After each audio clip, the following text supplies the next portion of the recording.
Hi Chris, how are you? Good afternoon, Rod. Yeah, I'm well. Here we are on the 22nd of March. It's episode 165. Let's get that out of the way before we dive into the show. I'm doing all right. A bit sad we got a little bit of rain after we've had a couple of glorious days here actually in the Cotswolds. How's the weather in Swansea? Yeah, there was a bit of rain this morning, but actually it's turned out to be an okay day as the day's gone on. They can certainly see some sunshine in the windows behind me, so yeah, it's been alright. Yeah, looks better with you than with me. It is warm here. It's just a bit grey, I guess. It's grey and a bit warm, so it's all right. It could be worse. Could be worse. Should we dive in and do a show? That could be a show title, but yes, let's get on and do the show. Dive into a show. I don't know. No, I was thinking it could be worse. Could be the show title. It could be worse, but I don't think that reflects the state of the world, so I don't want to go with that. Well, I don't know. It could be worse. Should we get into follow-up? Okay. Let's do some follow-up. And revisiting a story we had briefly last week. This was an article in Wired I saw this morning, actually, about how to avoid US-based digital services and why you might want to. I don't think anything that's happened in the last week has changed my opinion on that particularly. And this is just quite a long article, but going through absolutely everything that you might want to take into account when you think about why you might want to ditch some US services. And there are things like Nextcloud, and there are things like Proton Mail, and Proton VPNs, and all the rest of it that's in here. Netherlands-based things, WeGo, OpenStreetMap instead of Google Maps, all sorts of stuff like that. I think it's a long but worth the read, frankly. Yeah, and it's hard, isn't it? It's hard to avoid American companies if you really want to. Do you think this will become more mainstream over time? That more people will want to avoid American companies? Well, probably not Americans, but I think... no, but I sort of mean in Europe and our parts of the world, will there be more of an active effort amongst, I'm going to say the general population, i.e. non-techie people? I think there probably will be. I think we'll see a move from the EU to push towards more European-based services, if not more open-source type services as well.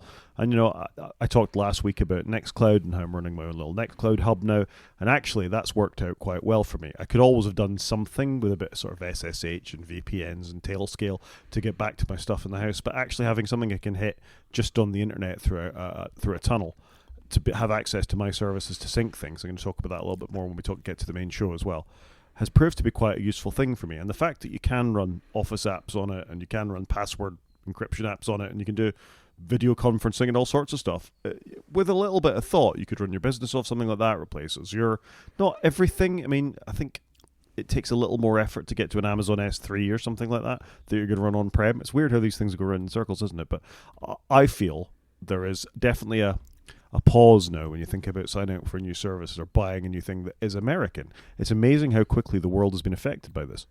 I'd agree. I completely agree with you. And it's quite interesting, isn't it? We probably had an era where countries bought things within their own countries, and we've had an era of internationalization, and now it feels like we're dialing back from that. We've gone too far one way, and the world is dialing back a little bit maybe and wanting to source more internally. It's quite interesting.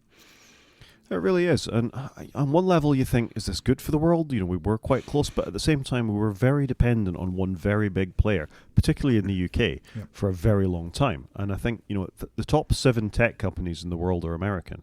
And let's face it, this podcast is founded on our admiration for one of those tech companies. But at the same time, Europe has absolutely some of the best brains in the world to be able to create technologies of its own and web services of its own. And if you look at something like, I don't know, pick one at random, Spotify, that's a world-defining service. All right, probably not the best one in the world, but has done incredibly well on a global scale, born in Europe. You don't have to have a big tech company come from America for it to be a good thing.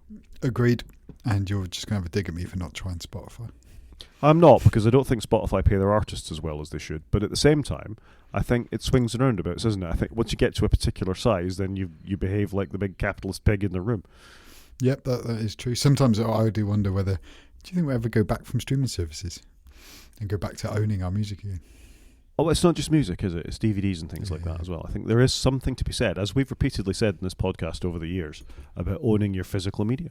Yep, owning those things you want to keep forever kind of thing. Yeah. Turning on to another story, which absolutely echoes what we've just been saying about a move away from American services. The European Union's not blinking, is it, in terms of its sort of actions against both Apple and Google and other providers. But this particular story in Ars Technica is just highlighting what we said last week, that Apple is gonna be forced to open up iOS more, which they'll fight tooth and nail, and Google could face steep fines for its anti-competitive practices in terms of the App Store and things like that. The Google one's interesting because, unsurprisingly for Google, if you search for things, it pushes you towards their services. It pushes you towards Google Cloud, their Play Store, Google Docs, all that kind of stuff. And for Apple, they don't feel Apple have done enough to open up things like smartwatch platforms. So if you buy a new Pebble Watch, which will be available in December, you won't have the rich notifications and things like that you get an Apple Watch. And the European Union see that as unfair. Yeah, I quite liked some of the stuff coming out of the EU here. I do wonder whether we will get to benefit from it in the UK. But they were also talking about things like your AirPods. When you open your AirPods and you can instantly connect and sync between devices, Apple need to open that up. It'll be super interesting to see whether this A happens, and B, does Apple go, yep, it's the right thing, we're going to do it for everybody, which is not what they've done for the rest of the EU laws. And it's interesting the EU are going to declare that they do it. And I get to a point Apple develops some of these things for their own good, but I think it's right that they should be opening it up and giving everybody a fair chance. Yeah, it's when you've got that sort of walled garden, it's keeping people out as well as keeping you in, isn't it? And that's very much what we see Apple doing. And hand on heart, it is anti-competitive. You buy the Apple Watch because it is the best first-party thing to have on the platform to get your notifications and et cetera with the iPhone. But why? The fact is, I saw Steve Troughton-Smith on Mastodon yesterday. He'd bought an Android watch because it had a circular face. And within about an hour, he had a circular face that he designed and built for the Apple Watch but could never get to work, up and running on it. Now, that sort of openness, it's not just Google, but it should be any smartwatch that you buy. It could be a Garmin, it could be whatever. The APIs should be there in the system, that you buy the right bit of hardware that suits you, not that suits the vendor. I understand that the vendor wins from this, but I'm kind of sympathetic to the EU on this matter. I think you and I are in the same boat, and I've walked away from Apple headphones because I don't want in-ear ones, and I want over-the-ear, and I want bone conduction ones, which Apple don't do. And actually, I really enjoyed them. My only one gripe is I have to disconnect them from one device to reconnect them to the other device, and this would solve that problem. And then they would work for me largely as well as my Apple devices, my Apple headphones. So I'm really looking forward to some of this stuff, and I'm glad the EU are doing this, and I hope then that other governments follow suit, and that we will get this in the UK, or we get it everywhere, or that the vendors go, it's the right thing, we will just do it, and they shouldn't need this regulation to make them do it. It seems a shame that this is the only thing that does it, though. As we saw with USB-C, the only reason it really started rolling out to the iPhone was so they could still continue to sell iPhones and devices within the European Union as much as anything else, despite the fact Android and other devices and your headphones that you're wearing now and my headphones that I'm wearing now, which are much older than yours, have been USB-C forever. And that sort of push, even when they had them in their laptops, was extremely slow for Apple to turn around. So I think this is only a good thing that the EU is ordering this sort of opening up of the platform. I mean, there was a very interesting discussion on Upgrade this week between John Siracusa and Jason Snell about Apple, if they had a decent LLM on the iPhone, why were there no APIs available to other people to make use of? If you want to deploy an app to the iPhone, have you got to put it in with its own model and take up 200 gigs of hard disk space, SSD on your phone, and et cetera, and every app wants an LLM, they have to do that? Why wouldn't Apple, if they had the best, most security providing LLM on the device that would stay secure, open that up to developers? And they've never shown any sign of doing that. That's because they haven't got the best one. They haven't got anyone, really, have they? Well, that's probably a better way of putting it. They've got now in that game, therefore they've got nothing to open up. But all the same, at WWDC, all they said was, here's a couple of LLM-based things that we're going to put out there, all three of which have been terrible, let's face it. They're well behind on it. They've got some hardware that supports it nominally now. But it's to be seen whether the sort of delay in the LLM world will really matter. But it's the principle of the thing. It's in Apple's interest to lock it down for them. Open up your apps with app intents to allow it to happen. But we're not going to give you the ability as a developer to, do image recognition in this, or do your podcast transcription on this, or correct your grammar inside of your app based on the things that we've learned that would keep you even more in the platform. It's so short-sighted and so anti-competitive, and this stuff, which we've talked about, well, for the 3 years we've been podcasting, it's not getting better, is it? No, it's not getting better, is it? And I think that's the key, isn't it? Apple and Google and others are slowly being forced to do things because they haven't done it themselves. And then you end up with the EU legislating on minutiae such as, AirPlay, AirDrop, and having alternatives to work across platforms. And if this all comes to pass, it would be fantastic if you've got that interoperability between Apple and other devices. I think it'd be really cool. I'm quite excited to see some of this, if I'm honest, because never have I been more open, I think, to having different vendor-based hardware in my house. I think this is it. And one thing that all the big companies lose sight of is your operating system, be it your phone, be it your computer, be it your vision, whatever it is a means to an end for you to get out what you need to do. It's to do your work, or it's to watch your film, or it's to write a letter, or to send an email. And all of them can do that. And to that degree to which they lock you in is just for them to make money. You can get something open source and make all these things work.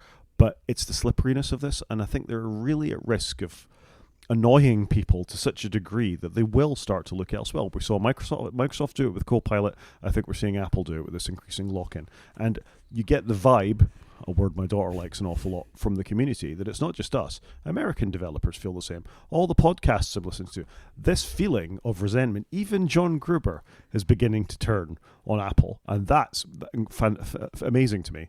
Yeah, I think that's fair. Like, it isn't just us here in the UK or in people in the EU. It is even people are a lot closer to home for Apple. Yeah, I'm hoping they're listening, but I wonder they're not. Yeah, one thing that makes me think they're not is that in Brazil, we talked about last week, they had 90 days to enable sideloading. Well, they managed to get that postponed for now in Brazil through appeal. Just get on with it. Stop fighting it. Get on with it. Like, come on, Apple. You're bigger than this. This is the problem when you've got all the money. You can just go back to the lawyers, though, can't you? But they keep telling us how they look after their users and they do things for the right reasons, until it comes to things like sideloading and interoperability. Then they're not doing it for the right reasons. They're doing it to line their pockets. And they've got enough in there already. Another company that very much likes to line its pockets that we've talked about before is Hewlett Packard. Hewlett Packard are famous for bricking printers if you put the wrong ink in your inkjet, or at least not printing until you put the right ink in your inkjet. Well, they're now starting to do the same thing with laser printers. If you put the wrong toner in, they will stop your laser printer working. However, they've at least settled a lawsuit to say that they'll make the firmware updates optional, so you can stay on an old insecure version of the software, but at least keep printing. I get why they've done that, but what happens if you've already updated your firmware in your printer to a version that won't let you use third-party cartridges? I just think it's gross. They want to sell the razor and the razor blades, and that's very profitable of your Gillette, but you'd want to buy the best printer for the job. And Hewlett-Packard ink is expensive. And Hewlett-Packard toner and imaging drums and fuser kits and all that stuff that you have to deal with for laser printing is expensive. Have you ever taken a big color laser printer apart?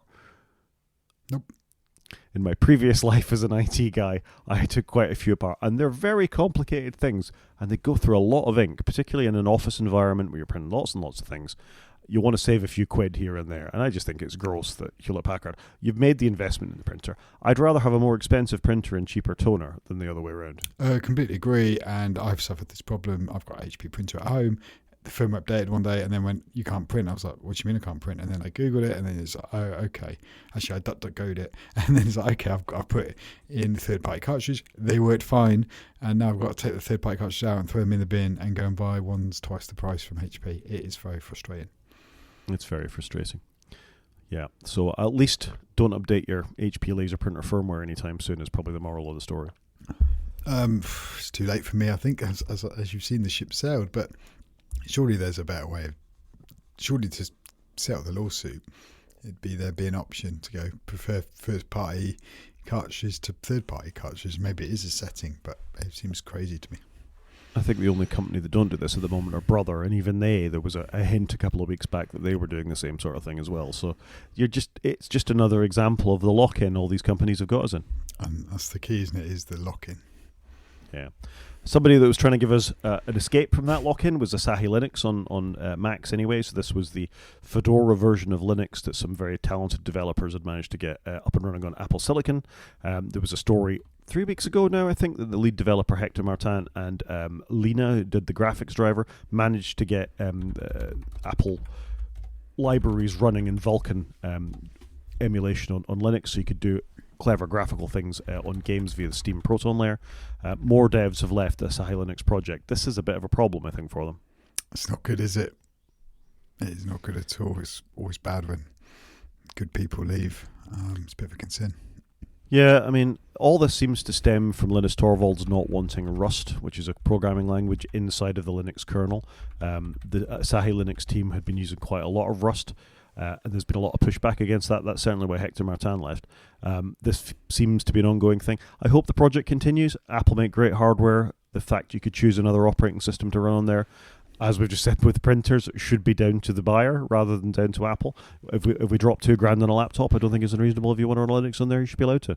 I completely agree. I'd like to be able to run Windows and play some more games on my Mac Mini, but sadly I can't because I've got a gaming PC and a Mac. It would be nice just to have one device for both purposes. Yeah, I get it. And it should be your choice. If you want to run Windows, Mac, Linux, toaster operating system on there, it should be up to you. Agreed. Anyway, this is sad news for the Asahi Linux project. I'm still determined to try it at one point. Unfortunately, my Mac laptop is too new. It's an M3, so they only go up to M2 at the moment, Asahi. I think they're prioritizing this on their roadmap for what's coming next. So the project isn't dead. It continues. But I think without some of these talented developers, it might be a bit slower. Yeah, and hopefully they recruit some more resource. Hopefully so. There's always people who want to hack on a kernel. Briefly back to our first story, I'd forgotten I'd included this link. This is the call for a sovereign fund to escape Uncle Sam, i.e. Big American tech companies. There should be some way of bringing forward European companies to replace those services to which we become reliant on American projects for. I think this can only be a good thing. It'll certainly spur a bit of innovation and sort of collaboration and competition amongst European software developers and hardware developers. Probably a good thing. It does feel like we need some startups to start challenging some of the big tech because there's little options out there. Are we going to see a competitor to Azure spin up out of Europe? It'd be quite exciting, I think, and there's an opportunity there. I think there is a real opportunity.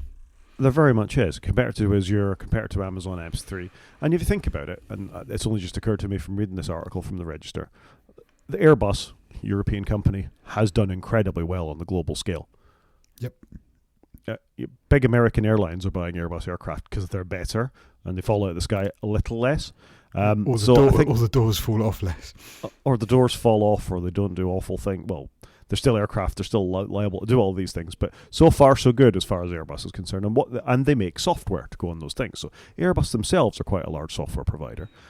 Dassault Systems make fighter jets. There are big companies involved with this kind of push. And I think pushing forward Europe's ability, and I include us within that as well. There's some innovative UK companies as well, and we are technically, physically part of Europe, even if we're not.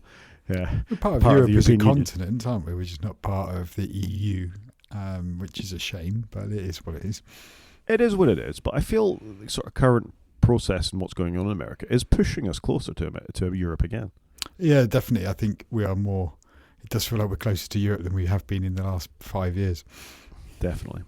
And again, as we said before, a big surprise to me was John Gruber actually getting quite upset about the state of Apple AI. So this is now the second article I've read from Gruber, saying he's got real problems with the turn of the company. He still seems very anti-EU from one of the other articles I read this week. But in this story about Apple needs to get out of the way with AI, this is basically saying if Apple can't have an LLM running on the phone, they need to let somebody else do that. They need to let interoperability with ChatGPT or Gemini or Anthropic or one of the other big providers. And I guess that's fair. Yeah, and look, maybe it shows maybe Microsoft did the right thing by partnering with OpenAI to get them up and going. Maybe Apple should have done something similar rather than try and bake it in-house and spectacularly fail. They could have done something to partner with somebody, to buy somebody, to advance their tech, but they chose to do it themselves, and they've done it under the Siri moniker, and the Siri branding's not been good, has it? And this has just poured more fuel on the Siri fire. I think it's good though that Gruber is coming out and not banging the Apple drum, and is again, and he's pointing out where Apple have failed, because I think some things he's been too biased, in my opinion. But in this, it's great to see him be a lot more balanced. Hopefully, he still gets invited to Apple events, but I think he's fair to call it out. And I guess it is tricky when you're in that space, how far you you do call them out on things because you may not get invited again, or you may not get the pre-release hardware or whatever it may be. So I'm glad he's done it. I think he's doing the right thing, and hopefully it keeps his credibility as a reporter going, because he is calling them out. But yeah, Apple have massively cocked up here, haven't they? They were late to the party. They announced a bunch of stuff that they hadn't really got in the bag. They then marketed a bunch of stuff they hadn't got in the bag.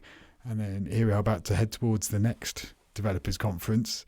And what are they going to do? Just replay last year's and promise us all the stuff last year's definitely coming this year? I don't know. Yeah, I wonder if consumers, I don't know if they fell for it last time, but they certainly won't fall for it again. And developers definitely won't. To promise such a thing that never came to pass in an already skeptical developer community, I think burned by Vision OS, burned by the way Apple have treated them for all the reasons we've said the EU are sort of taking them to task, burning companies like Epic. And then this, and advertising it, and it feels like marketing got in front of their ability. And I'm sure the stock price went up as a consequence. In fact, I remember that it did. So there's always been a tension in the company between the marketing and their ability to deliver, and largely they've delivered up till now. This is a high-profile failure. I wonder though, it is a high-profile failure, but if you speak to my children and my wife, they don't know of any features they're missing because they didn't know they were going to get them anyway, if that makes sense. That their marketing hadn't permeated to them. So I think a lot of consumers, probably in the same space, they're not really missing anything because they didn't know about all the stuff that Apple were working on, because they don't pay that much attention to it. So I think they've done some damage, but it's not as bad as it could be. I think that's fair, but only because Google and Samsung and whoever else makes phones have been just as bad. The failure of the Humane Pin, the failure of the Rabbit R1 haven't shown there's a compelling alternative. The phone is still the best option to this, and as Jason Snell says, people love their phones. But if Google had released the phone that AI'd everything and was an absolute technical marvel, your kids might have heard about it because somebody at school would have one and they could show all the cool stuff that they could do with their phone that actually worked. And you and I both know LLMs aren't the answer to everything, but very clever integration for the things that they are good at could actually make a better device. And Google or Samsung or nothing are perfectly placed to capitalize on that. And Apple's fear must be that one of them are going to do that. And when that happens, people won't stand in queue for an iPhone. They'll stand in queue for the cool thing. Now, LLM's not there yet, but who knows? The way China dropped DeepSeek or whatever comes next, some no-name manufacturer releases a phone with true useful AI LLM integration. Apple are going to have to watch out for that. Yeah, I completely agree with you. I think it is a concern. I think some of the features Google have got is definitely ahead of what Apple's got, obviously. I think it's going to be an interesting time for them. I agree. Should we do some news? Let's do it. First story, and sticking with a theme of things flip-flopping.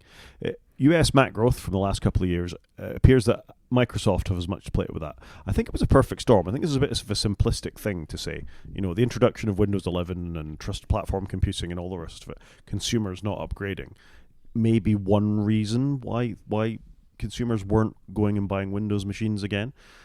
I don't feel there was a lot of love for Windows 11. I think they made it more difficult than it had to be. They've had some missteps with things like, I want to say Copilot, but I forgot what Microsoft Recall. That's kind of again. That's died a very quiet death, hasn't it? I think because it's such a massive security issue. All the enterprises will have switched it off, and most consumers who know what it is do not want it. That's an example of an LLM, or a piece of AI technology that was not demanded. So on one level, I get this. I think people are interested. They see Macs, they look cool, they look sexy, look interesting, and then you had the Apple Silicon boost as well, where they actually got better.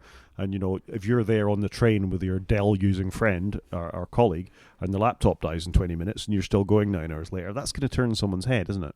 100%. I mean, I've been on the train quite a lot lately, and you see people with MacBook Airs and Pros, and they're all largely Apple Silicon based ones, and they've got that amazing battery life. Apple Silicon really transformed the Mac. If you think about it, we still are using the same OS, but Apple Silicon transformed the speed, the noise with the fan or lack of fans needed, and then the battery life. Those three things is just insane for the performance you get. And I think that's why there's a resurgence, and interest in Mac. And equally at the same time, they've tweaked all the industrial design of all the Macs, I think now. Maybe not the Mac Pro, but everything else but the Mac Pro. Everything's had a slight tweak. The Air's probably had the biggest one. We've had the new Mac Mini that you and I have got. We've had the Studio, and then the MacBook Pro is just slightly tweaked, but in all the right ways. And they've come out of it with extra ports on. They've listened to feedback. They've made it cool again. I think they've done a great job. Yep, I agree. They're great laptops, and I think that's what consumers have responded to. Again, with everything we've talked so far, we'll see how far that goes, because if they're dropped in the same bucket as Microsoft at this point. And in some ways, I think they're behaving now in the way that Microsoft did back in their antitrust days. They're very anti-competitive. But, they are great hardware. They are mediocre software, but the apps are still good. And that's why, for now, you've really got to keep buying Apple laptops, isn't it? But we'll see how long that lasts. But anyway, I think it's just one factor, the Windows 10 factor. I think there's a lot of things that Apple have done right recently in comparison to Windows PCs and Microsoft. And I feel a bit bad for Microsoft that the Snapdragon laptops didn't take off in the way that they wanted them to, because they really had potential to come back quite hard there. Yeah, I started evaluating them for work, but we've paused it until all the software supports them, because they would be fantastic work devices. Yeah, they really would. This is a story related to what we were talking about earlier about Siri and the way Apple were advertising it. But this is actually a lawsuit now has been brought to pass in America, filed on behalf of plaintiff Peter Landschaft as a proposed class action lawsuit that basically the consumers were lied to when it comes to new Siri. 100%. New Siri isn't here yet, and we were promised it was coming to hardware, and you needed to buy a new phone to get it unless you had an iPhone 15 Pro, which not many people probably did have, comparative to the rest of the market. So some people have got a fair claim here of going, I bought this new phone because you promised me lots of stuff and it's not come. So it kind of goes back to what we said earlier. I think a lot of people probably were completely unaware of a lot of Apple Intelligence stuff, but they definitely marketed it and they definitely lent into it. Yeah, and they marketed it really badly, and we commented a couple of times about how bad that marketing was, and it's going to come back and bite them. Yeah, and Apple do have trouble with this sometimes when they bring out new OSs, in that it gets messy for people to go, well, when's this feature coming? You've said it's coming in the future, but you won't tell us when it's coming. And it was amazing that I remember them saying like Apple AI was coming to the UK. I think it was in December. They actually put a date on it, which they don't often do. You don't often see that for the iOS releases. So yeah, I think they've got in hot water. So I hope they're going to learn from this. I do wonder though, are they going to double down more on secrecy after this and not tell us so much? The problem is, this hitting Apple with class action lawsuits, I don't think it does that much. All the consumers involved get a couple of quid or a couple of dollars. Apple pay a fine, which tends to be negotiated down and down and down, and they can afford it. And the world moves on. Whereas what the EU's tack is about actually making them fundamentally change what they do and its interoperability is better than just the consumers. Because who's going to get rich out of this? Lawyers. Always the lawyers. Always the lawyers. I mean, that Bendgate or Casegate or whatever it was gave us all new bumpers for our phones, but I used to like my bumper, but bumpers have kind of gone away. I wish they'd make a comeback. I'm rocking a Chris at the moment. I'm going yes, just to see. Do it. It makes me nervous, I must say. Do you know what? I'm 2 years in. I'm fine with it. You're fine with it. It's the children I feel sorry for, because they're going to get a dinged hand-me-down though. Fair enough. Something I'm definitely fine with are the French pushing back on encrypted messaging. So this was a debate in the French National Assembly to maintain confidentiality of encrypted messaging. So this is in Le Mans this week actually, published yesterday. Voting, it was quite tense, but they're going to allow people within France to have two-factor authentication and encrypted messaging within their messaging services. Hooray! Sensible lawmaking. Sounds perfectly normal, doesn't it? I would have said so. It's only the UK that are passing stupid laws, isn't it? Yeah, it does sadly feel that the UK are, doing the stupid laws. Very stupid laws. So, as per title of last week's show, Vive la France. Vive la France. Yeah, I like it. Moving along. Big malware phishing attack made against Mac users. It's just one to be aware of, really. This is a Windows scam that was ongoing before. The goal of the scam is to steal your Apple account. On Microsoft computers, they look like official system dialogues were popping up, asking you to put in details, and it appears this kind of phishing attempt is now widespread on Macs. With security features rolled out, Microsoft Chrome and Firefox attackers have shifted their focus to Mac users in this particular case. So, Yeah, you get a pop-up on a website, looks something like you'd expect the operating system vendor to give you, and then they fish your details out. So just one for people to be careful of, really. Yeah, you often see these, don't you? I think I had it with one of my parents going, Chris, I've got this thing saying about phishing on my iPhone or something, and they sent me a screen grab, and I was like, just delete it, just close the tab, because it is fake. But people keep trying it, and they must get a success rate from it because they're still publishing these new campaigns. Yep, it definitely seems to work, doesn't it? Yeah, sadly. Be careful out there, folks. Agreed. Another thing to be careful of is if you're still rocking a 3G phone, the combined Virgin Media O2 conglomerate has begun to switch off 3G network in the north of England. So I do still occasionally see 3G when I'm around the country. Yeah, I was about to say this, and I was also thinking about So yes, I still see 3G every now and again. So I'm a little worried that we're going to start not having that 3G. Does that mean they haven't upgraded everywhere to 4 5G yet? But equally, does this mean that cellular modems are going to get simpler in the future because they're not going to have to support the older bands? Like when Apple bring out their C3 or whatever, a couple of years from now, are they going to go, look, this is just a 4 5G cellular modem. We don't need to do that other stuff anymore because it's dead. Do these things ever get simpler? Well, I guess you've then got satellite to support instead. I don't know. I look at my broadband, and they haven't really changed much in size, but I know the number of antennas inside of them is like doubling every generation. Yeah, I don't use my broadband router, but you're right though, and it amazes me how Eero pilot into a relatively small device. Wireless access point, I should have said. Yep. They're the same physical size, but there's more antennas in them. Yeah, I guess there's more bands to support it in Wi-Fi, but at some point you've got to deprecate the old stuff. You do. And 3G, I tell a lie, I saw Edge the other day actually pop up on my phone, and I haven't seen that in a very long time. Yeah, I do think that moving to 3, 4, 5G makes a lot more sense because you used to get Edge. Wasn't there another one you get as well? G maybe, I think, for GPRS. GPRS, yeah. GPRS. And I never knew which one was better than the other. I do remember the original iPhone was Edge, wasn't it? It was the iPhone 3G came with 3G, so that's 2007. That was the second phone.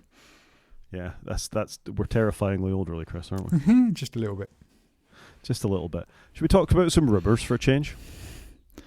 Talk about some what? Oh, rumours. Yes. We don't do a lot of rumours. We tend to wait for them actually to come out. So this is a potentially leaked case from the iPhone 17 Air, which to me looks very like the Google Pixel bar across the back of the phone, sort of cut out in it. Yeah, so we don't normally do a lot of rumours because I get a bit bored of rumours, if I'm honest. I want to wait and see until I've got some tangible. But this does feel quite concrete in that rather than having, I'm just looking at the back of my iPhone, rather than having the square in the corner of the Pro phone, we're going to have this longer bar. And the Air, they're rumoured to have a Pro as the top end phone, and then an Air, and then the regular phone. And it is interesting, the Air looks like it's going to have, I think, one camera, but this elongated bar as you've got in the screen grab. And I quite like the idea of having a new visual design. I like the idea that the phone may be able to sit and not wobble because it will be hopefully a symmetrical raised bit all the way across the back of the phone. So I think it's looking kind of cool. I've got my eye on the Air because I wonder if this is the phone I'm going to get. I do take a lot of photos, but actually I largely only use the one lens. And if they're going to upgrade it and I can still do macro photography and I can do everything that mine does, I would be quite tempted with this because I think the pros are reaching that point now where they are going more pro. You can do all the slow motion stuff, you can do all the video recording in all the, that really high standards, which I don't touch any of that stuff. So I do wonder whether this is the phone for the the enthusiast phone is what I'm going to say. You've got the run-of-the-mill phone, the enthusiast phones, and then the pro phone. So I'm really curious by the Air. I think it sounds quite interesting. I think what's going to get it is when you pull up the comparisons page and what features have been cut out of it that are in the Pro, and is the cost differential worth it? Yeah, I'm with you on this. I think that having that all-in-one bar across the top is definitely going to be an interesting look for the phone. It's kind of, I don't think you'll get the loss of distinctive looks in the way that the Pixel has that sort of command bar across the top of it. This will sort of maintain its iPhone look. Moving on to the second part of the rumor, it's going to be allegedly a lot thinner, Air thinner. And there's some X links that I'm not going to click through on because I'm not going to give X the click-throughs about how much thinner it's going to be. and it does look, half sort of the width of the existing iPhone. I don't know whether it's the Pro or the Max based on those cutouts, but these leaks are definitely getting better and more accurate from the case manufacturers and sort of where the molds are for them, aren't they? Yeah, we are seeing a lot, and it's good and bad in a way. It's great. These all look quite exciting. I think it's going to be a bit of a disappointing reveal. That's the bit. It's interesting. So much seems to have come out though, because normally we don't get a lot. Apple have been quite good in recent times, I think, of keeping things secret. So it's amazing how much this is leaking. I'm super interested by the Air. It looks small. It looks great. It looks thin and light. It's everything I want. The devil's going to be in the detail, and that's obviously what we don't know yet. But the look of it's quite cool. And I wonder if they're elongating this bar now. It doesn't look like they really need to have this elongated bar yet. But I wonder if this is them slowly teeing themselves up to have a much bigger camera bar so they can do more camera stuff. They've got that bar then. But it also then changes the look of the iPhone so that actually then future releases that maybe do take advantage of the bar don't need an industrial design change. And is this going to be the next 5 years of iPhone look and feel, is going to be this elongated bar, whereas for the last maybe longer than 5 years it's been the square mesa in the corner with the 2 or 3 cameras and LiDAR and stuff. So I'm quite excited about it. It's always nice to get new or tweaked industrial design that's a bit significant, and this is probably it. It is. My reservation about all this is that what else will they do? A cost cut? Are these going to have OLED screens? Are these going to have ProRes screens? Apple are very nickel and dime, but they give with one hand and they take away with the other. So your iPhone 17 Air is going to be nice and thin, but it's only going to have a 6-hour battery life, or it's going to have a low refresh rate screen, or it's not going to have an always-on display, or something that they're going to take away. And when we looked at that Nothing phone for £300 that had 120 hertz, that had 12-hour battery, had all the things in it at a lower end, it worries me that Apple are going to up the price of this thing, probably somewhere between the standard iPhone and the iPhone Pro, and cut features out just because it's thinner. I wonder if the iPhone 17 Air will come in at the same price that our Pros roughly cost this year, say, and will probably be the similar spec to this year's Pro, I guess. And the Pro will then be the year ahead kind of thing, and will the Air be that year behind? I don't know. It's going to be interesting to see how they frame it. It is, and it's a phone year, is it? If we're buying phones this year, we'll have to see how that goes. Well, my 13-year-old son has already got his eyes on mine, and I've said as soon as I buy a phone, he can have it. So I think I'm in for it. I'm in for a phone at some point this year, I think. Car Corner, yeah. Car Corner, 2 small stories. First one, just cool for those of us that are EV owners. This is a story in Ars Technica about BYD, a Chinese company called Build Your Dreams. They make cars called the Dolphin and the Sea Lion and all sorts of nautical-sounding aquatic animals. And the Funky Cat. They do. They didn't. They bought that. I think the Aura Funky Cat was originally Aura, but I think it now may be BYD. A ridiculously under-batteried car, and that's a nice segue for me to say this is BYD showing the ability to add in 5 minutes charge time, 250 miles of range. I saw a thing in Top Gear about this as well, and this is just incredible. Yeah, this is what EV owners want, isn't it? And also EV skeptics. If you can start having this, and I've said it before, I think if the batteries you and I have in our EVs today are the worst they're ever going to be, the future's quite bright. I can do 300 miles on mine. I charge it overnight at my house. It's really easy. I don't have to go to a petrol station. It's a great commuter's car. I actually really like my EV. I'm going to be sad to see it go in a couple of months' time, and I don't know yet what I'm going to replace it with, but I do like my EV. I like my petrol car as well, but the EV for a commuter's car is fantastic. And this stuff will, like I say, hopefully help get people to a comfortable place. But this, I think, is the thing that's been holding a lot of EV buyers back. It's that, I've got to stop and I've got to charge it for, they don't know, an hour, 2 hours, however long it takes. And you and I know it takes 20 minutes to top up your battery on a fast charger, a bit more overnight. I've depleted my battery before and charged it all the way in like 45 minutes to 60 minutes. So it's really not that scary. Yeah, 20 to 80% on a reasonable charger. And my car only charges at 175 kilowatts, the current one. The Tesla was a little faster, and we know it's a curve. It does begin to decrease. The lower you come in with, the higher rate you get at the start. But 20 minutes is usually enough on a fast charger to get me back up to 80%. This, 5 minutes, maintains that charging curve over it as well. So this is quite incredible. And if you think the fastest chargers in the UK at the moment, I think are 450 kilowatts. There's a couple of them somewhere. This is 1,000 kilowatts. That's incredible. That is incredible. And it's only going to get better, isn't it? The network's going to get better. I do worry, though, whether we're going to go a little bit backwards with EVs, because obviously, all the car manufacturers are slowing down a little bit. Everybody's not being as aggressive with their targets. So is the charging infrastructure actually going to take longer to roll out? Well, I do know that the car tax situation is changing in the UK as of next month, and it will no longer be free in the UK. So that doesn't surprise me. Yeah. Another thing that does surprise me slightly are the sort of rise of sporty EVs.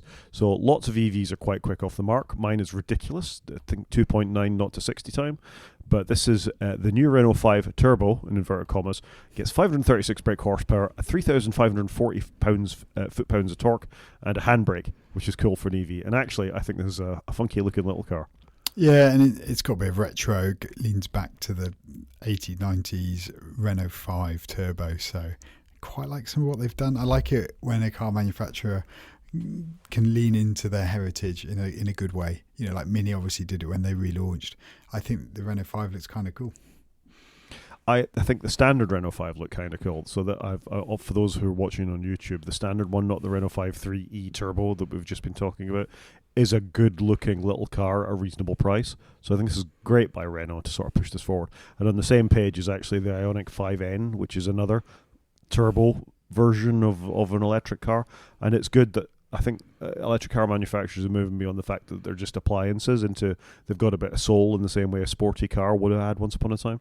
Yeah, that's what led me into getting mine. I've got the M equivalent of Beamer's, electrified car, and it's been pretty good. It's got a bit of something in it. It's just my only gripe is the weight. I think the weight's got to come down on these batteries, and it will come down over time. It will come down over time, and all electric cars are heavy. I mean, it's unfortunate, I think, that all cars seem to be heavier these days. Most people buy SUVs. They don't need SUVs, but they buy SUVs because they're a little bit higher up or whatever the reason is. And they're heavier. And, one of the most polluting parts of the car is actually the tyres. The particles that come off tyres as you drive along isn't helped by having massively heavy cars. Yeah, agreed. And obviously roads are, I don't know what it's like in Wales, but roads are suffering, I think, for having their heavier cars, pounding them every day. Yeah, I don't know. Potholes are pretty bad around here. Agreed.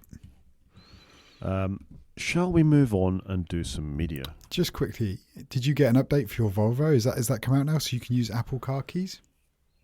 Oh, okay. I didn't. This wasn't scripted for the listeners. I just saw a link and I meant to bring it up with you. Yes, my car was updated to software version 1.5.2 and the app was updated to 1.8 point something. And the promise of Apple CarPlay, of Apple Car Key, sits in my wallet. Can I add it to my phone? Can I ek? Oh. I've tried 20, 30 times now in a variety of ways. Lots of owners, I've been looking at the forums, have been able to make it work, but I just can't. I've got the most up-to-date version of the operating system. I've got the most up-to-date. I've started phones. I've logged in and out. Don't show me your car key, Chris. That's no good to me. Will it open my Volvo? No. No, but I do use it all the time. Yeah, and I used to use it all the time on my Tesla, but can I get it? And it's very frustrating when I look at the forums and it's like, yeah, it took 30 seconds, boom, I can now open my car and drive it away with my phone. And I'm like, nope. I've even got in touch with Volvo customer support. I should probably tell them I've got a podcast. You never know. Don't you know who I am? And to be fair to them, they tried a couple of things, but I can't make it work. I'm very upset about it. Maybe you need to wait for a further update because they've got some bugs maybe with the rollout. But that is frustrating. That's extremely frustrating. Should we do some media? Yes, let's move on. So instead of something that's annoying me, here's something I very much enjoyed. It was the season finale of season 2 of Severance yesterday, available from Apple TV Plus.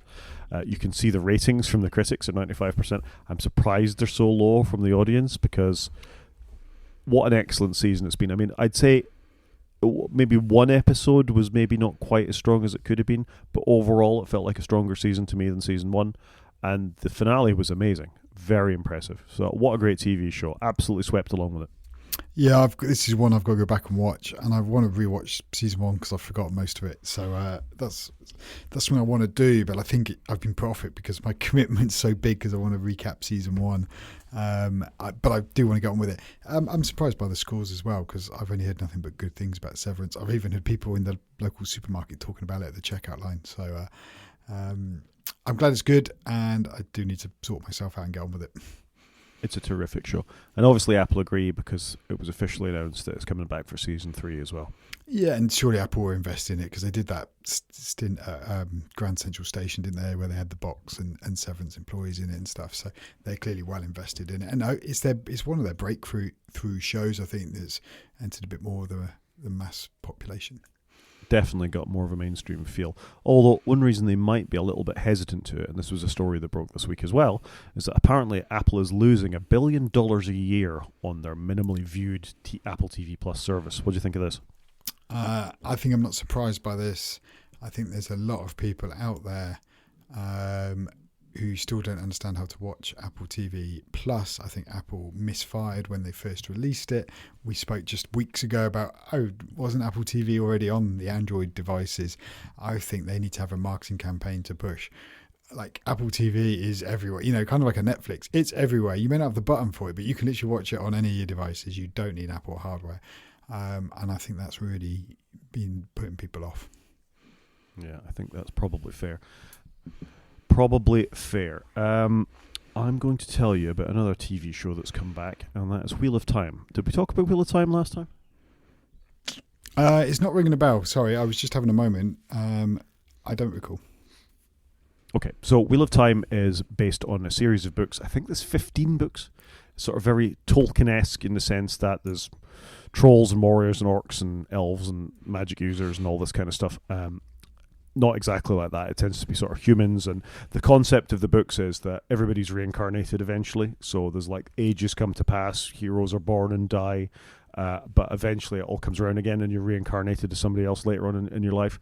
And the previous age, there'd been a catastrophe, the bad guy had got out, they'd managed to put him back, but all manner of complicated things ensue. You can imagine with 15 books, it's quite hard to summarize in like 20 seconds of me talking about it. Anyway, Amazon have made a TV show of it. Season 3 came out 2 weeks ago.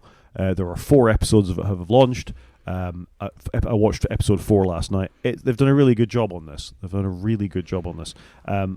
Phenomenal acting, great special effects, particularly the image of how the magic is sort of a very tapestry weaving element to the magic, and they portray that extremely well on the TV show. So it's definitely not up your street, Chris, but I've thoroughly enjoyed Wheel of Time Season 3 coming back, and I think my enjoyment of it is sort of supported by both the critics and the audience.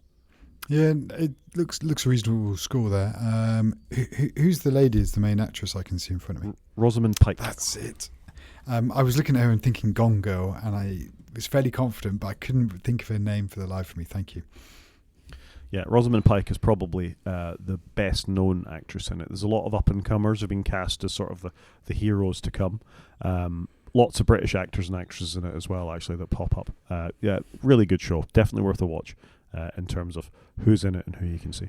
Cool. No, it looks good. Do you want to tell us about Dope Thief? Yeah, so I've actually got an Apple TV Plus one that I've started watching, and for me, it's good, I think, when I pick one up and there's only 1 or 2 episodes that have been released, because I can get into my weekly rhythm of watching it and it's not a burden. So I think there's 3 episodes of Dope Thief out. I've watched all 3. It drops every Friday. It's got only one actor in it that most people will know, and that's Ving Rhames, who was obviously in Pulp Fiction and Mission Impossible.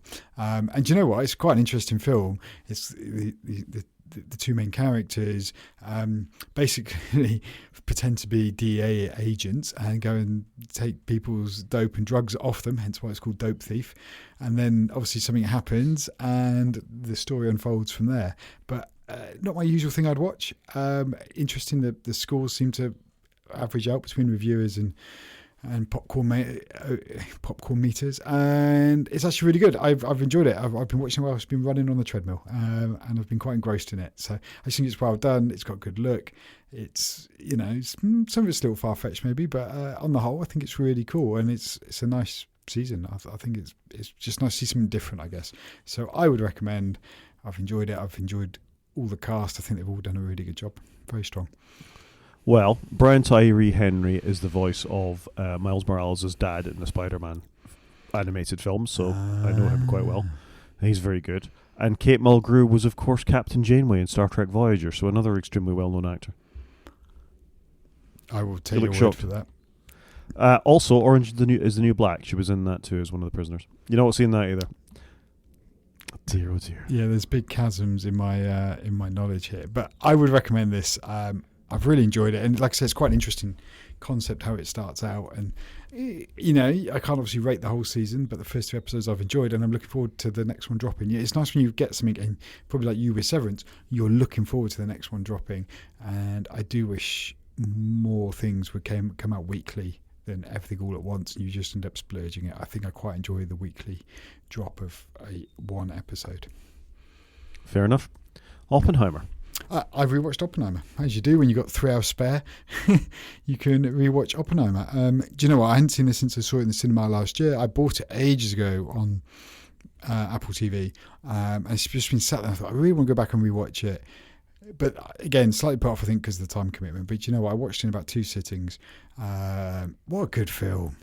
Just such a good film. And I do like the way Christopher Nolan, A, retells a story, but B, he's very good at doing the dialogue and keeping it engrossing and how it's all cut together. And it didn't feel like I watched a 3-hour film. It still stands up. A year later, who knew? It's really good. I'm not in the slightest surprise. I did watch it again, I must say, not long after it came out. It is a great show. It's a great film, and it's always worth another rewatch, I think. As most Christopher Nolan films are. You know, I put Tenet on the other day just to test my video streaming thing, and sat watching it for 20 minutes because I couldn't tear my eyes away because it just looks so good. It does look so good. And Oppenheimer, though, I mean, what an amazing story. Just the whole, how they invested so much money and set up a whole town and told all that story, and then the conflict of, are we doing the right thing? You know, that we've done all the theoretical science. Now it's actually going to get used. It literally, it's taken off of him, and he has no control over it. Which was, you know, he's given birth to this baby, and then it's not his anymore. So just fantastic. I love Christopher Nolan films. So I thought it was good. And shout out to the Barbenheimer pitch meeting, which you should probably go and watch. It's 6 minutes of your time well spent. If you remember, Oppenheimer and Barbie came out about the same time. I went to see them one day after the other. I know you didn't like Barbie, but you're wrong. Oppenheimer was a great film, but the pitch meeting guy is always worth a watch when it comes to these films for pointing out the obvious and glaring errors in them. Oh, I'm sure there's some, but I still love it. No, he does it quite reverently, but it's absolutely worth watching Pitch Meeting Guy because he's terrific. Okay. Games? Let's do games. So, tell us about Commandos. Yeah, for once, I've actually got a game in here. So, Commandos Origins, which we both played the demo of. It wasn't your bag, but it was 100% my bag. The game is coming out on the 8th of April. I have pre-ordered it. I don't often pre-order a game, but it had 10% off. And I thought, you know what? I really like this game. I'm going to buy it. And why wait? I'm sorry. It's the 9th of April. It comes out, not the 8th. That's my mistake. But I'm dead looking forward to it. So I'm quite excited. This is a game I've been looking forward to the most all year. I know I've bought Civ. I've not played enough of it. But this, to me, I'm fairly confident I'm going to be investing some time in this. I would even be tempted to take a day off work to play it, I think, because it's not often I get a new game that I've been waiting for. I haven't bought any new games for ages because there hasn't been much out there that scratched my itch. But this, I'm so excited by. Can't wait. I hope you enjoy it very much. I won't be pre-ordering it. Yeah, I thought as much. And for the listeners, this is a game. It was out in the late 90s, I think it was, and I played it a lot then. And I think the new studio that's taken it on has tried to keep fairly faithful to the aesthetic of the original. Obviously, hardware's moved on, but they've kept a lot of similarity and just advanced it. And yeah, I can't wait. This will be played some, and I'm sure we will discuss it on the show briefly. Fair enough. I've found 5 minutes to have a quick go of Factorio. This is a bit like the Satisfactory game that we talked about before, but more top-down, not a 3D world, but easier on your hardware. Not that my hardware couldn't run it, but I just saw there was a demo available on Steam, and I thought I'd give it a go. So there's a demo available of Factorio. All the comments on Steam are very interesting for it. it appears to be like gaming crack. People pick it up and they can't put it down again once they get very much into it. I played the trailer for like 20 minutes and I thought, oh, yeah, I can kind of see this. I managed to stop at that point before I got addicted. But the idea is you crash land on a planet, you need to make systems up and running based on trains, and you start with nothing and you eventually build, quite incredible machines and trains and all sorts of things to keep your factory going. So if you're into that kind of thing, check out the demo and maybe you'll want to pick it up. Yeah, I'm aware of some people, like you say, this is quite an addictive game. A few people I work with have mentioned this. Well, the demo's there. It works Steam, Mac, Linux. There's nothing to stop you checking it out. Ooh, Mac, did you say? I did indeed. Ooh, I might have to give that a go. Well, it's a demo. What have you got to lose? Should we do a main show? Let's do it. So I think this will probably be a brief topic. Some of it will definitely rely on you. We've both been looking at password managers. I think for me, this was being driven by being reliant on large American. I think 1Password's actually Canadian, but large American companies for a lot of the things that they do, and paying a decent amount of money every month/year to keep that sort of password. And don't get me wrong, I do trust 1Password very, very much so with my data and my passwords and other things that are in there as well. But it seemed like a good time for us to have a reflection on what we're doing with passwords and what alternatives there are to, because we're both 1Password customers, right? Yeah, so historically I've got 1Password for free because my work account, you can link it to your personal account. And I think 1Password do a good job of that. If you use it for your work, you can give everybody that's got a login in a corporate space, a personal account.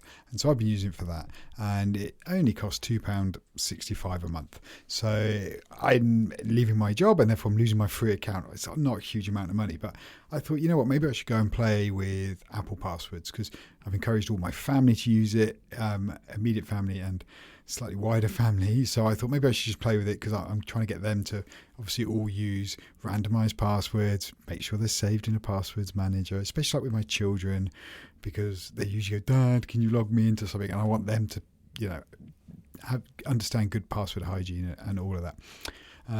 So anyway, long story short, what I've done is I've gone into 1Password on my Mac. I've exported all my passwords to a CSV. I've imported it into Apple passwords. Again, all quite straightforward on the Mac.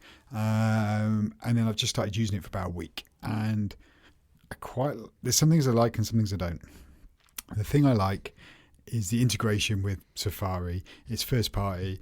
It doesn't pop up. It's not annoying. It just kind of works. You don't really think about it. It's a lot cleaner, I think, than 1Password. Big tick. The thing that I'm less keen on is the app isn't as good. It's a half-baked password app. Hasn't got all the features of 1Password and, all the comparisons and groupings and categories and stuff. But on the whole, for a free password app, it's all right. If this is their version 1, hopefully there's going to be a version 2 at some point that will be better. But for me, what I need to do, I think, is just do that comparison of what's 1Password offering me. Like you can see it in your screen up there. There's the watchtower thing where they can tell you how good your password hygiene is and provide you a lot more tools for looking at it. So I'm just having a look into it at the moment. But the fact it doesn't nag me as much and is a lot more reliable in Safari is a big tick for me. You've then got the Passwords app on PC that you can now use. So at the moment, I'm sticking with Apple Passwords, but I reserve the right to go back to 1Password at any given moment. And I've got an account with them. It's on trial at the moment. But what I'm probably going to do is just export all my data out. And so I've got it in a 1Password format that I can always import back in if I decide to go back there. The £2.60 a month, I think, is quite reasonable of 1Password. I think that's very fair. What's that, £30 a year? That seems okay. Yeah, I think so. I mean, of course, you're trusting Apple with your passwords, which is fine. They're relatively trustworthy when it comes to these things. You're only really using it on Macs. There is a Windows version of this. There is, but I do have that on my gaming PC. How well baked is it? It's pretty good. It seems fairly feature rich as the. So let's test that. What if you've got a QR code that you want to create a TOTP on Windows? Does it support that? I've no idea. Okay, well, that's a problem. So you create a Google account, it throws up the QR code. On Mac, well, on your phone, it can scan the QR code. I don't even know how that works. Presumably it works by being able to scrape the screen with the Passwords app on Mac. I have no idea. Dude, come on, you're meant to have done your research on this. I So there you go. I haven't really set you're- up many new accounts this week, and I haven't used my Mac a huge amount. So there's bits like that I need to go and play with, I think. But what I quite like at the moment, though, is I've just taken my export out of 1Password. So I've got both password managers on the go. The thing that I think I'm worried about more with the Apple one is it's more reliance upon Apple, whereas I probably should be engineering myself for less reliance upon Apple. Yeah, I mean, this wouldn't work for me because I want to use Linux machines as well, so I need a password manager that goes across all three. And the fact that you can't access this in a cloudy-based way, it's only going to work on a Windows machine or a Mac or a phone or an iPad, that's automatically limiting for me. And given my slight lack of faith in Apple at the moment, which has probably been evident for many people, that I wouldn't... It's not that I don't trust them, it's that I wouldn't trust them long-term at the moment. I think they're perfectly reputable, and I think you should use a password manager rather than not. I just don't think this is the right choice for me. Yeah, I think for my wife and children it makes sense. I do worry for me it's not got enough tools in it, and I probably should have something a bit more comprehensive. And given that 1Password is only about £30 a year, I'm quite comfortable paying that bill. And is this iCloud based as well? Do you have to pay for your Apple Plus subscription in order to keep this going? I don't know. Okay. But I don't even know how you find that out. It is obviously linked to your iCloud account, but would it work on a free iCloud account? I'd imagine it would, because you'd be in the 5 gigabytes. So I don't think it's an iCloud Plus feature. I just think it's an iCloud feature. It is a concern, isn't it? And you think, as with Apple having to drop back on advanced data protection in the UK, what else could they be forced to roll back on? And then whoever you want has got access to all your passwords too. That's my kind of nervousness using it. So I think I've enjoyed futzing with it for 5 minutes, but I can see a world where I just delete all my passwords back out of it again. So, from my point of view, 1Password is a great product. I have happily paid for it for a number of years after I got spooked with LastPass because they got hacked and all the passwords went away. So I had this very tedious job of going and, repairing all my passwords and all that kind of stuff. And I do use a password manager, and I do integrate it with my browser, and I do use third-party two-factor authenticators, passkeys, all the kinds of things that you get with that, which 1Password supports and Apple Password support. But I wanted that more open means of or cross-platform way of working. Like I say, I use the odd Linux PC, and it's been a very good steward on Linux as well. These days they've made the setup so much easier, where if you've got a device with 1Password authenticated on, it will flash a QR code up on the screen. You can bang your phone in, scan the QR code, and off you go, and you've authenticated that. It works well as an extension in Firefox, Safari, Chrome, all the major browsers are supported. I'm not limited to what I want, and there are first-party clients both from 1Password and from they're all from 1Password in order to do it. But I quite like that, and they made a decision a few years back to rewrite in Rust, I want to say, with the back end. So that upset a lot of Mac owners at that point, because they felt they lost functionality from version 10 or whatever the version of the 1Password client was before. So I stuck with them in this because I wasn't that bothered about it. As long as it will reliably fill in my passwords and let me store new ones, that was good enough for me. I have 786 passwords in 1Password. I think you and I are in the same place for 1Password. I think it is very good, and the rewrite for me wasn't a problem. I have half what you have. That's fair enough. I have a tendency to just try out new stuff as my problem. Anyway. I must confess, though, I have 0 passkeys. 0, I have 3. I haven't tried passkeys. I don't know why. I keep meaning to have a look, and then I just haven't. Some work better than others, it must be said. Anyway, so 1Password, Apple Password, but you saying you were going to try out that made me go and do a bit of adventuring. So I went and checked out 2 other products that I thought would be interesting to have a look at in this space. The first one is entirely free. It's called KeyPass, and there's a couple of modifications of KeyPass, and the one I'm going to talk about here is called KeyPass XE, KeyPass cross-platform. I think it actually started out as a Windows application, KeyPass, and the XE is the cross-platform side of it. It is entirely open source. Now, it does not look as good as 1Password or Apple Passwords, but it works really, really well. And the way it works is it creates a database file, an encrypted database file that you can authenticate using a password or a YubiKey or a key file or whatever else you want. But it expects to be able to find that key file somewhere. So what I've done is I've put it on my Nextcloud server that I was talking about at the top of the show and was my app last week. So that is now centralized somewhere on Nextcloud. I've installed Nextcloud on my Macs and my Linux box. I don't have a Windows PC at the moment, but if I did, it would work there too. And that keeps the file in sync. So you could potentially do this with iCloud as well. You could put it in iCloud, Google Drive, whatever. It's encrypted, so I'm fine with having it on a cloud-based service. I'm even more fine with having it on my cloud-based service because I'm managing the security of that, and I'm able to sync this across PCs. So, and it has a browser extension, so you can run it with Firefox or Safari or whatever else you want to do. It's probably worth saying at this point that there is an iOS client for this too. It's called Keepassium, which I will for the YouTube viewers I will fling up here now. Looks nice, works in the Mac App Store, works on the iOS and iPad as well. There is a fee to unlock it, which I haven't done yet, but it will use facial encryption or an alphanumeric code or something like that to unlock it after you've put in your longer password for the one time or however you authenticate it. The interesting thing about this is the Nextcloud client for iOS actually unlocks into files as a trusted vendor. So in the same way that OneDrive and Dropbox do, Nextcloud, my cloud from Nextcloud does too. So I'm able to sync my KeePass file to my iPhone using this methodology as well. It's worked really quite well, I got to say. And I did the same thing as you. I exported from 1Password, I imported into KeePass XC, and all my codes, all my two-factor, all my passkeys came over. Now, as I say, it doesn't look as pretty as 1Password does, but all the functionality is there. And yeah, you've got a little bit more management to do because you've got to maintain the database file yourself. But it's entirely free, open source, validated, blah, blah, blah. But it doesn't need to look pretty, does it? All you're going in there for is...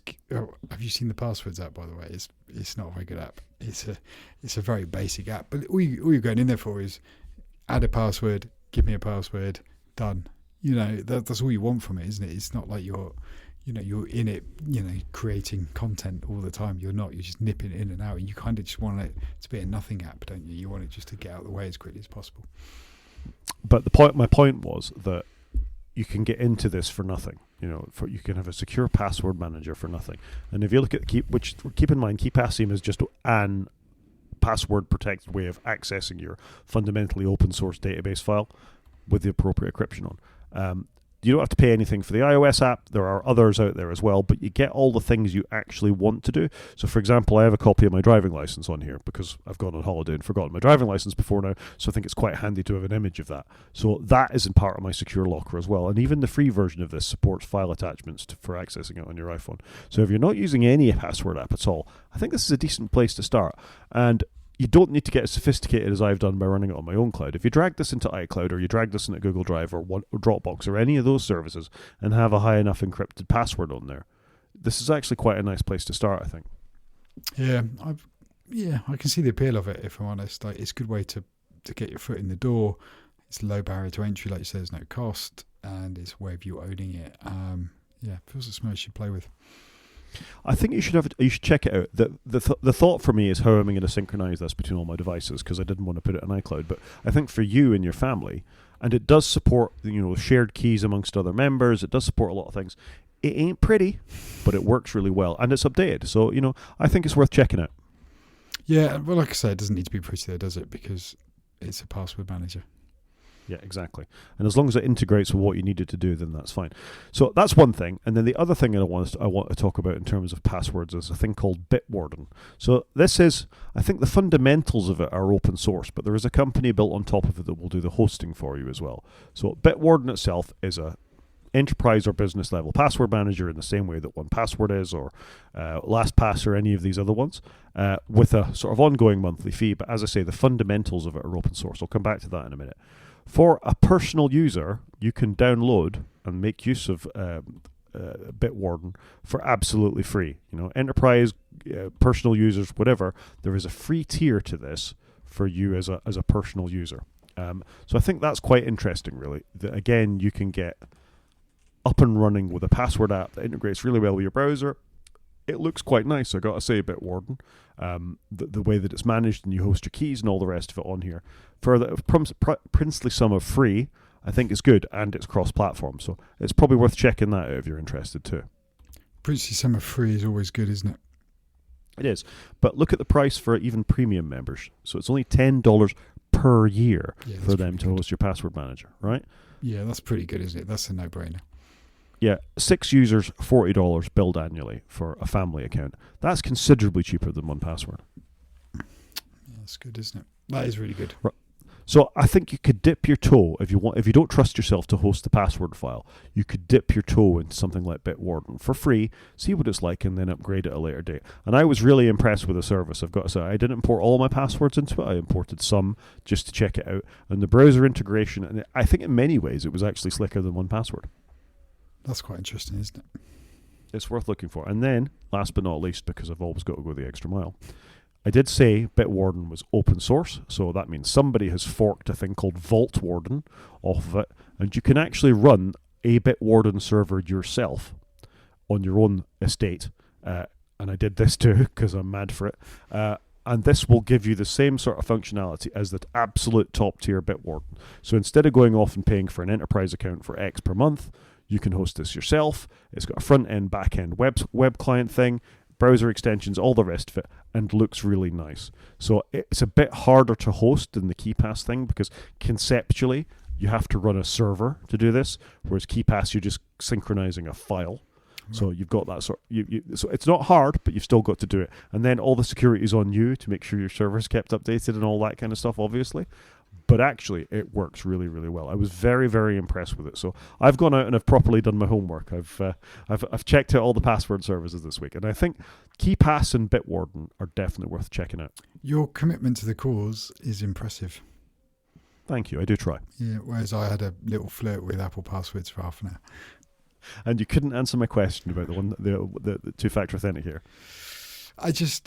Not on Windows and on Mac. Yeah, I mean, it does do all the MFA codes and everything. And it is better than obviously what it used to be in the settings app, but it still feels like an Apple of half-baked, which is a little frustrating because everybody should have a password manager. And this is a great way of people like my wife, my children, having a passwords manager just by default. And it's annoying that Apple's one is a bit lackluster. More than that, you shouldn't be locked into it. And all of them let you export the files. They do. You can export your password files as, what seems to be a fairly standard, industry standard interchange format. It's a CSV with a bunch of stuff in it, basically. And that's good. But if your kids are on Windows or do decide they're going to run Linux Mint for the next gaming PC, they shouldn't be restricted to not being able to do that because you've got an Apple password manager. Yeah, I'd agree with that. And not a large American company. I would also agree with that. Shall we do App of the Week? Yeah, let's do it. All right. I've talked about this before when we did our Linux special. My App of the Week is Debian Linux.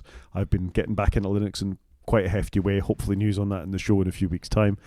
So I've been checking out Debian. There are, as I said in the Linux episode then, there are sort of three main flavors of Linux to consider. There is Debian, which is the ground truth for things like Ubuntu and Linux Mint and a whole bunch of other distributions. There is Fedora, which is a spin-off of the Red Hat project, and then there is Arch Linux, which is madness, and unless you know what you're doing, don't go anywhere near it. Debian is a great, solid, reliable place to start. Lots of internet servers run on Debian. It's more up to date than it used to be. It was always criticized for being a bit slow with packages and updates and all the rest of it. If you download the right weekly version of it, you'll get a more up to date kernel. You'll be ready to go.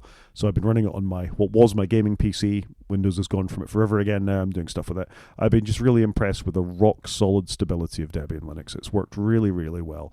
And I think if you're interested in Linux, it's worth checking it out. I just love how you find the time. That's what I'm going to say. I think, to play with all these things, you're doing a good service for the greater good. The greater good. The greater good. Thing of the week.